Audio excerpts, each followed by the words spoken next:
live. Okay, now we're actually StreamYard? Yeah. Why? Why not? Okay. What would you be on?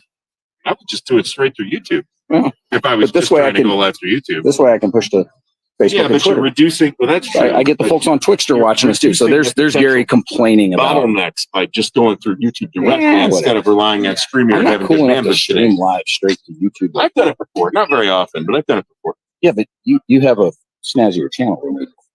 I guess. With like actual audience numbers.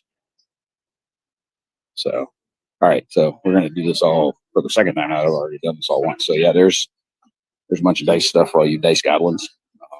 That's something you're into. Plenty of dice here for dice goblins. All kinds of stuff. It's great. What else we got going on here? So plenty of dice stuff that folks can check out. They've even got, sort of scoop your own buckets of dice there, which is kind of cool. We're going to wander past, like, here's all the Battletech and Fallout minis. There's a whole collection of Red Dragon Inn stuff, which I will say I legitimately seriously considered, just because Red Dragon Inn's a blast. There's walls of Dominion and Japan and all kinds of, normal modern classics is what they call them. So they've got these kiosks here, so you can search the warehouse and check to make sure stuff is in stock before you ask them to go get it out of the back. There's just a wall of regular board games for sale. It's going back to the sale and purchasing area. You're going to see a lot of behind the scenes stuff on Gary's stream and some of the photos that Will end up taking. That right there, that is the original Errol Otis painting that became the cover of Deities and Demigods. So that is kind of cool. If you're a role playing fan, man, this place is a museum. It's awesome how cool some of the stuff they have in here is. This sculpture. This is Tiamat fighting the old, the kids from the animated show. Like, we're not going to reach out and touch or anything, but reach in kind of close to take a look at these things. This is really kind of neat. They got a bunch of rare and unusual dice in the case. If you really want to zoom in on some stuff, you're gonna have to like go slow and slow down the video and see what all's there. What do we got going up over here? Okay, so this is the role playing corner.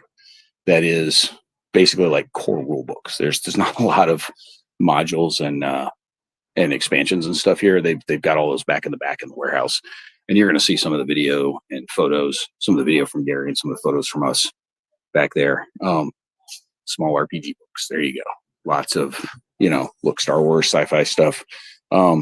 Gary was bemoaning the lack of Traveler out here on the shelves, but there's more than enough of it back in the warehouse. There's the giant fantasy roleplay box. But like, if you're a 4th edition person and you dug D&D 4th edition or even the old 3rd edition without going Pathfindery, not a shortage of stuff to check out here.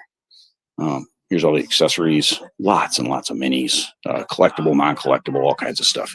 Lots of the big snazzy minis all over the dang place. Tokens, dice, notebooks, all kinds of accessory packets. Again, this is just what's on the floor. Like, here's the store. This is just what's on the floor of the store. We're not even talking like 35,000 square feet worth of warehouse back there. This guy does not move, thank goodness. It would have scared the shit out of me, but it's there. If you want it for $1,000, it can be yours. Here's some of the war game magazines and books that are on the shelf. So this is the actual war game wall over here. Again, not a huge section in the wargaming area. I'll try and pan slowly so you can see what they got. This is just what's on the shelf in the retail area. So this doesn't count all the stuff they got back in the warehouse. Some used, some new, big mix of both. A lot of publishers I'm sure you guys are all going to recognize. I'm trying not to give anybody motion sickness going through here, but, all sorts of stuff that you can check out. And again, most of these they've got extra copies of in the back.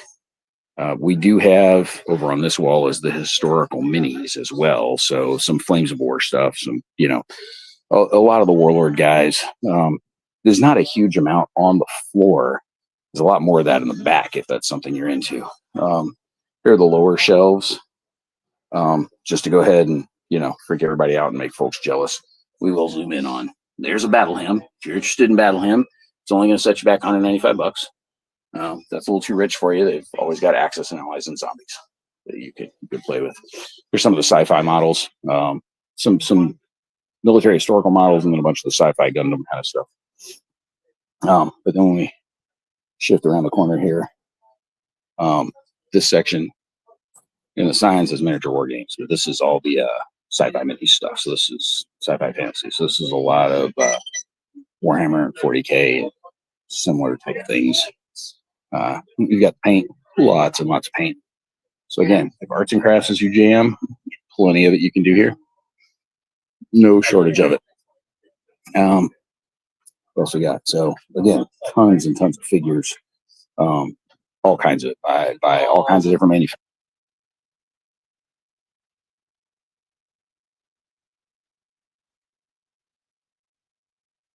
You're getting a little bit of soundtrack from my wife's ringtone there. Sorry about that. Here we go with the wall of magic. This is just the magic stuff. And then there's Pokemon over there. A lot of other family stuff. Gary's still negotiating his way out of here with what he's leaving with. This is the game area. Again, not an insignificant amount of space to play on. Those high tops in the back have they've got scenery on the tables themselves that you can use for helping lay out some of your minis games. And then at Timeless Treasures, we got some pictures that kind of zoom in on those. I'm not going to try and do them on the video because it doesn't do it justice. But there's a lot of older classic board games and modules and books and such. And then a lot of incredibly well painted minis back there. That clearance cave in the back there, I mean, there's like $5 games in there. It's just nothing you want, which is why they're all on clearance. But that's also the door to the back where the warehouse is, which is pretty snazzy. And when you see Gary's video, you're going to flip. It was really incredible. They've got 3 shelves worth of game library people can check out. And then some of the decor up on the walls are pretty nice, too. Those big hanging pieces. That's not an original print from the Monster Manual cover, but it is still pretty nice. So, yeah. This has been a fabulous trip. We're going to have a lot of photos, videos, other coverage, some interview stuff. So stay tuned to both Ardwulf's Lair and the Armchair Dragoons. We're going to bring you plenty of coverage about what's going on here. And I'm sure you'll see us again, either on the road or just hanging out, chatting about the trip. Probably even live sometime soon.